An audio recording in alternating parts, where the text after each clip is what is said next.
de Megatotis, escrit per Marta Minella i il·lustrat per Marta Cucurella.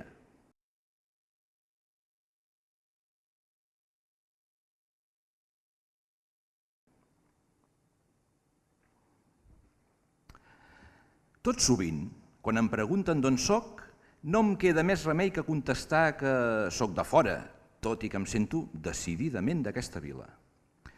Quan hi penso, vaig arribar per mar, viatjant de Megatotis entre les ranures d'una caixa ben entaforada a la bodega d'un vaixell de càrrega de bestiar.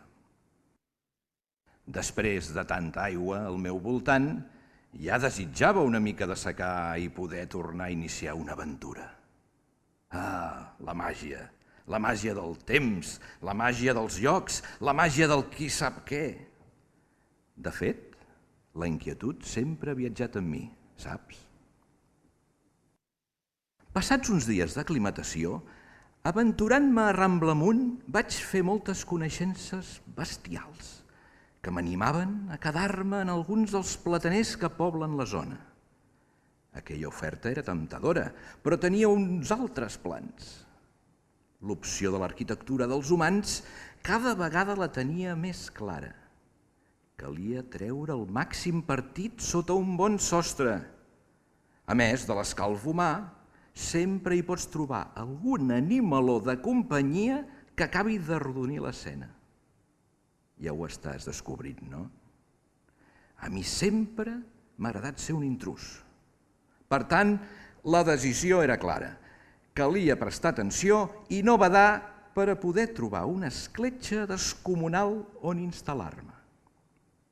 Vaig cercar una mica d'ombra en una plaça magnífica que em va recordar la visió deformada que en els dies de mala mar tenia el taulell d'escacs on jugaven els mariners.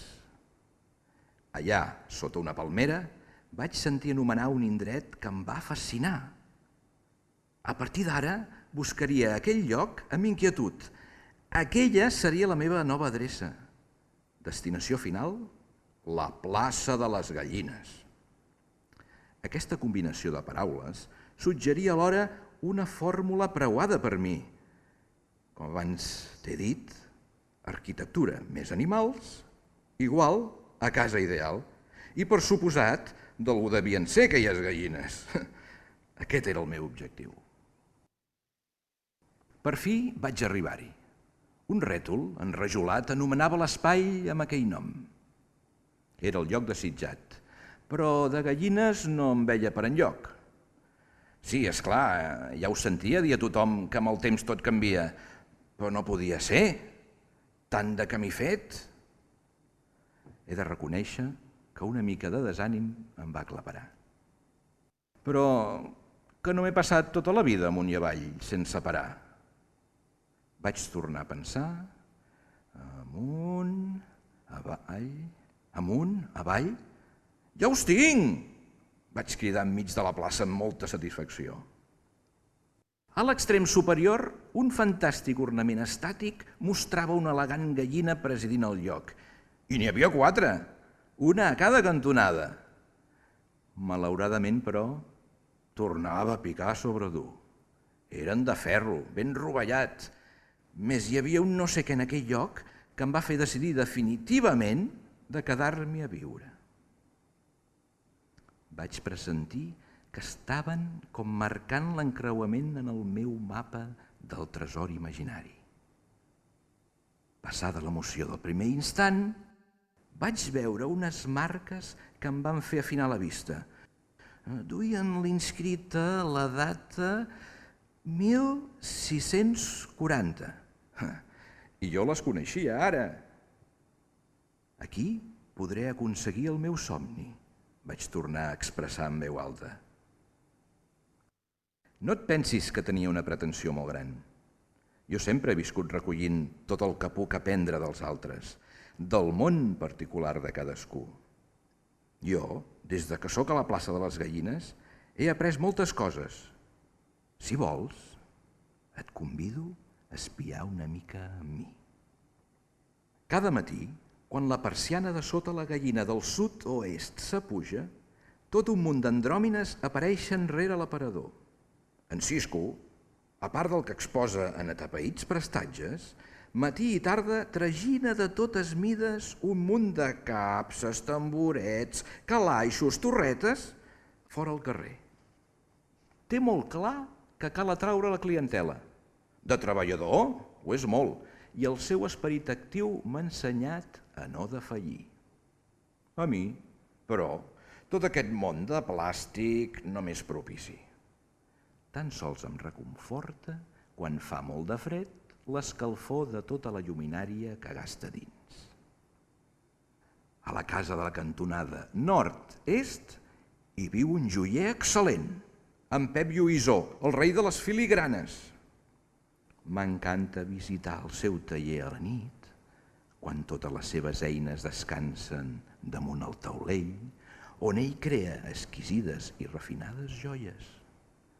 Tot queda dormit sota el reflex del fanal i fent-hi guàrdia, tan sols el seu gat, l'esquitx, amb els seus ulls maragda, que hi queda l'aguait de possibles lladregots o escurabutxaques. Jo sóc un bon intrús, que amb prou feines ni la balança de precisió arriba a detectar. Aquí hi tinc el meu parc d'atraccions. Puc endinsar-me en tubs lluents, on el meu cos viu una distorsió constant prenent formes molt divertides. Altres vegades gaudeixo submergint-me dins el pot de vidre ple de pedres de mil formes i colors, com qui s'endinsa en una peixera, cosa que mai no podré fer en aquesta vida. Un ha de conèixer les pròpies limitacions, però no em puc queixar. Tinc un gimnàs particular. M'he acostumat a venir-hi cada dimarts i cada dijous i m'estic especialitzant a fer cabrioles i giravols damunt tot tipus de superfícies, inclinades, llises, rugoses. Però una cosa no em puc treure del cap. No sé per què en Pep Lluïsó té una caixa forta. Mai no hi desa les joies, sempre les deixa fora mostrant la seva bellesa. Què hi deu guardar a dins? Algun dia ho esbrinaré. Mireu ara, estigueu atents. Clic! S'encén una radiocasset. Nang, nang, nang, nang, nang. Són les 5 de la matinada i amb els seus tangos preferits comença a feinejar i cantussejar en Miquel a l'obrador del forn. Som a sota la gallina de la cantonada nord-oest.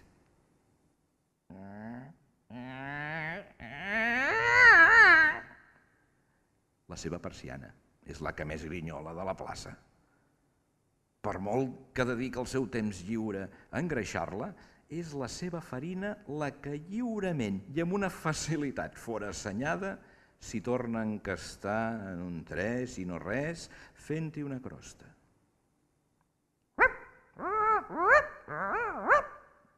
Somiqueja el seu gos amb fax, quedant, com cada dia, arraulit dins la caseta del cel obert. És un bon lloc on continuo els meus exercicis, fomentant al màxim la meva concentració enmig de tant soroll i amb l'encís de la bona olor de pa que envaeix l'espai. Sobre el marbre, amb els seus estris, viu amb intensitat el que per un altre podria ser un treball monòton i rutinari. I el seu ritme ja se m'ha encomanat. En Miquel és un percussionista innat. Ris, ras, el corró anant amunt i avall. Estira la massa per a fer les pastes. La forquilla bat els ous per a untar els croissants. Bum! Es tanca un cop al forn. Volta el botó fins a marcar la temperatura desitjada. Darrerament, és costum dels petits del barri voler anar a comprar el pa al seu forn. Un cop dins, a part de sentir el cling de la seva màquina enregistradora, els deixa meravellats quan els torna el canvi fent claquer amb les monedes. i és amb un psst i un bona nit adreçat al seu amic Fax com en Miquel acaba la seva jornada, dia rere dia, amb un obrir i tancar d'orelles. Mireu ara, sota la cantonada del sud-est hi ha una botiga de matalassos i coixins farcits de milers de plomes. Tot un paradís per a mi. I pujant, seguint el canaló de l'aigua, just darrere la filigrana de la gallina, fora al balcó, una rajola esmaltada anuncia: bon nas, bon tracte. A dins t'hi espera una casa plena de detalls. Sempre que hi arribo, recordo aquell primer dia. Era hivern.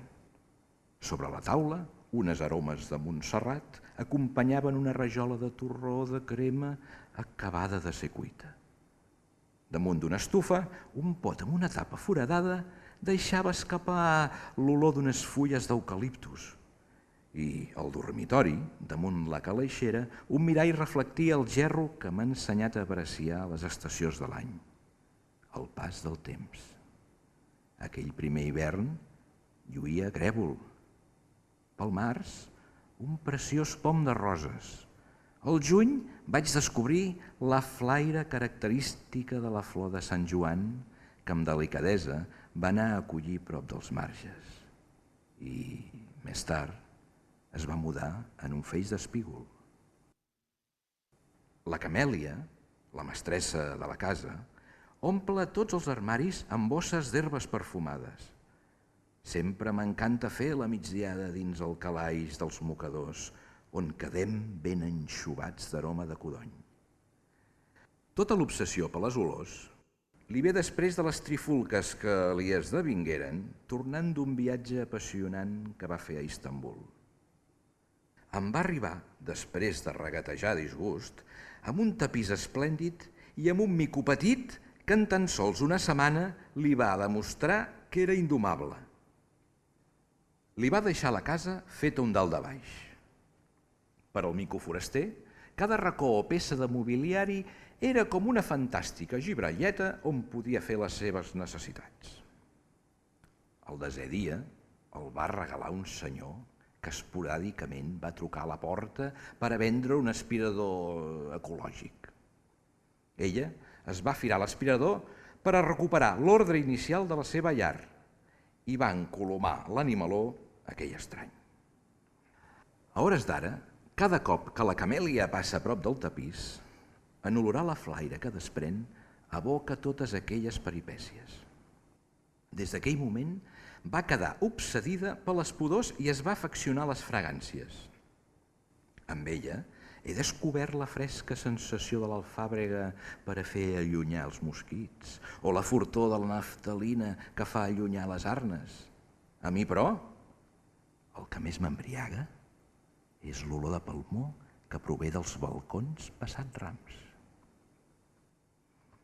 Si us he fet 5 cèntims dels meus veïns, serà perquè pugueu entendre millor el que per fi viurem tots plegats. Fa 2 mesos vaig descobrir què guarda en Pep Lluïsó dins la caixa forta i avui aconseguirem vells somnis. En Cisco tot el dia ha anat amunt i avall ben carregat. Ara ja són les 11 de la nit, tot és a punt i per fi encén un gran focus. Aquesta nit gran estrena a la sessió golfa del Trapezi, la gran fira del circ. Crida ben fort en Miquel mentre de fons sona un tango. Sota la carpa, el tapís de la Camèlia guarneix i emmarca al mig de la pista. Damunt d'un tamboret hi ha el seu flascó amb pols de talc perfumat. Quan s'obre el teló, hi apareix en Pep Lluïsó. És el rei de diamants!